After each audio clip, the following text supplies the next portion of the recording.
الحمد لله ثم الحمد لله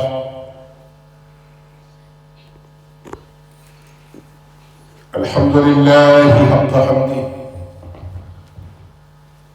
والصلاة والسلام على من لا نبي من بعده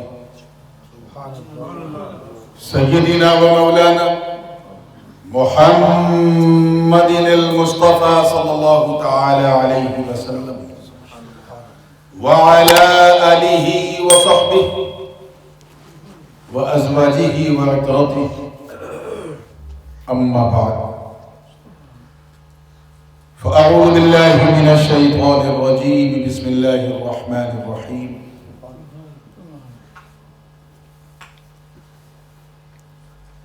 ولو أنهم إذ ظلموا أنفسهم جاءوك فاستغفروا الله واستغفر لهم الرسول لوجدوا الله توابا رحيما صدق الله العلي العظيم وبلغنا رسوله النبي الأمين الأمي الكريم ونحن على ذلك لمن الشاهدين والشاكرين والحمد لله رب العالمين. فقد قال الله سبحانه وتعالى في شأن حبيبه الكريم آمرا ومخبرا إن الله وملائكته يصلون على النبي يا أيها الذين آمنوا صلوا عليه وسلموا تسليما. الصلاة والسلام عليك يا سيدي يا رسول الله وعلى آلك وأصحابك يا سيدي يا نبي الله صلى الله تعالى عليك وسلم.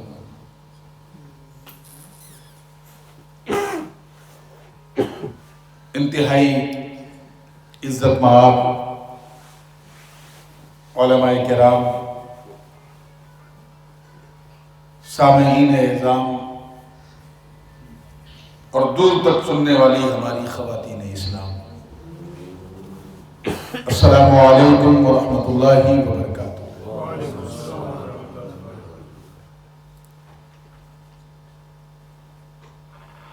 الحمدللہ اللہ پاک کا کروڑہا شکر و احسان ہے کہ اس نے اس دوڑتی بھاگتی دنیا میں ہمیں اتنا اپنی توفیق سے موقع بخشا کہ ہم اپنے کام کو چھوڑ کر اپنے امام کا ذکر کرنے بیٹھے ہیں، اور وہ امام جن سے آج کا یہ جلسہ منسوب ہے، یعنی آج کہی جانے والی ہر بات کا ثواب جنہیں پہنچانے ہم بیٹھے ہیں،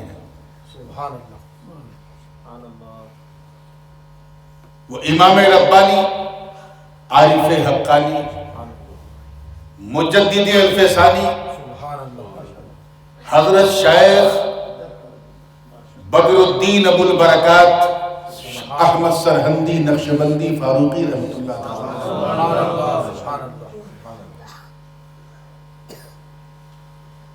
یہ کتنا خوبصورت اتفاق ہے کہ ایک مجدد اعظم کی برکتیں ابھی ہم نے کل حاصل کی عرس میں، اور آج اس مجدد کو عقیدت کا خراج پیش کرنے بیٹھے ہیں جنہیں خود وقت کے احمد رضا نے بھی مجدد اعظم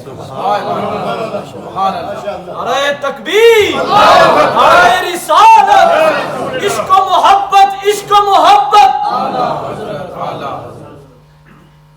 میں جانتا ہوں کہ مجھے بات کرنی ہے اور اسی لیے یہ اجتماع ہوا ہے، لیکن کیونکہ پہلی بار اس خوبصورت سینٹر میں آیا ہوں تو میں نہیں جانتا کہ آپ لوگ سنتے کس طرح ہے اور سن کے سمجھتے کس طرح ہے اور سمجھ کر ان لوگوں کو سمجھاتے کس طرح ہے۔ اس لیے حسب فرمائش میں چاہتا ہوں بات سے پہلے ایک نعت پیش کر دوں تاکہ بات کا بھی حق ادا ہو جائے، مصطفیٰ کی نعت کا بھی حق ادا ہو جائے۔ تو اس سے پہلے کہ میں سناؤں گنگناؤں، ایک مرتبہ پھر جھوم جھوم کر بارگاہ رسالت والے رسالت میں ہدیہ درود پیش کرنے پڑھیں صلی اللہ علیہ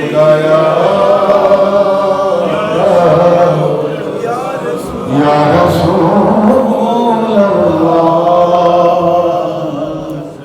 وسلم علیک یا حبیب اللہ۔ مجھ سے پہلے آپ نے امام اہل سنت اعلیٰ حضرت فاضل بریلوی رحمۃ اللہ علیہ کے 2 کلام سنے، میری بھی رگے نغمگی جو ہے وہ پھڑپھڑانے لگی، کیونکہ میرا خمیر بھی کہیں نہ کہیں ترنم ہی کی مٹی سے گودا گیا ہے، تو میں بھی اس رجسٹر میں اس صف میں اپنا نام لکھانا چاہتا ہوں۔ مطلب نظر کر رہا ہوں، اس نعت پاک کو میں UK میں پہلی بار پڑھوں گا، توجہ چاہوں گا، دیکھیے عشق آنکھوں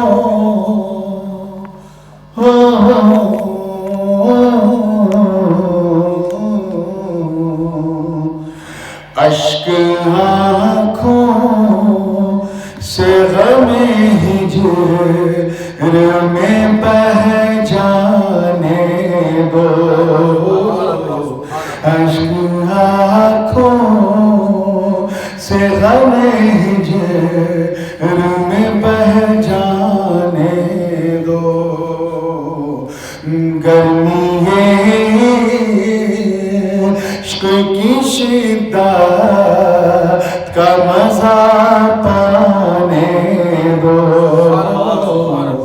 گرمی عشق کی شدت کا مزہ پانے دو۔ اور بالکل دیکھیے عارفانہ شعر ہے، کیونکہ جس مجدد کو ہم اپنی عقیدت کا خراج پیش کرنے بیٹھے ہیں وہ صرف مجدد ہی نہیں بلکہ مجدد فی شریعت بھی تھا، مجدد فی طریقت بھی تھا۔ اگر اکبر کے دین الہی کی دھجیاں اڑا کے اس نے شریعت کی لاج رکھی تو سلسلہ عالیہ نقشبندیہ کو ایک نئی زندگی دے کے طریقت کی بھی لاج رکھی۔ ایک طریقت میں ڈوبا شعر سنا رہا ہوں، اشک آنکھوں سے غم ہجر میں بہہ جانے دو۔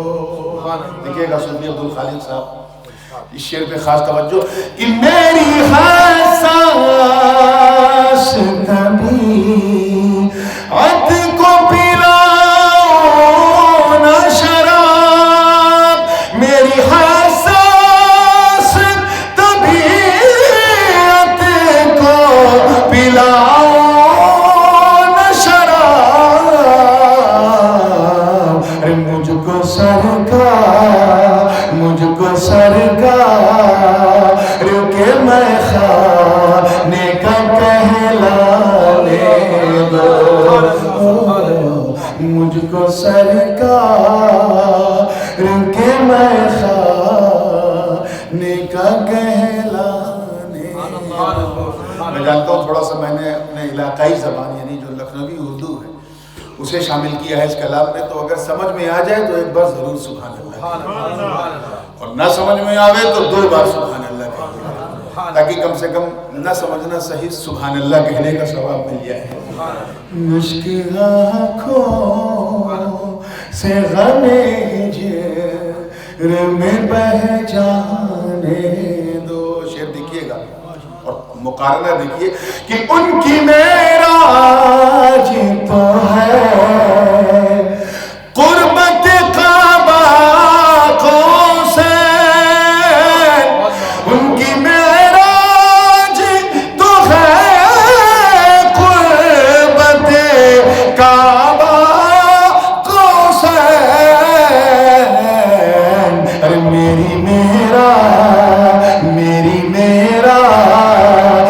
مجھے طیبہ نگر جانے دو، میری معراج مجھے طیبہ نگر جانے دو۔ اور یہ تغزل کا رنگ ہے، تغزل کا رنگ جو لکھنؤ، حیدرآباد اور کچھ حد تک کراچی بھی، جہاں یہ رنگ بہت چھایا رہتا ہے، دہلی میں بھی توجہ چاہوں گا کہ جس کے پورے لطف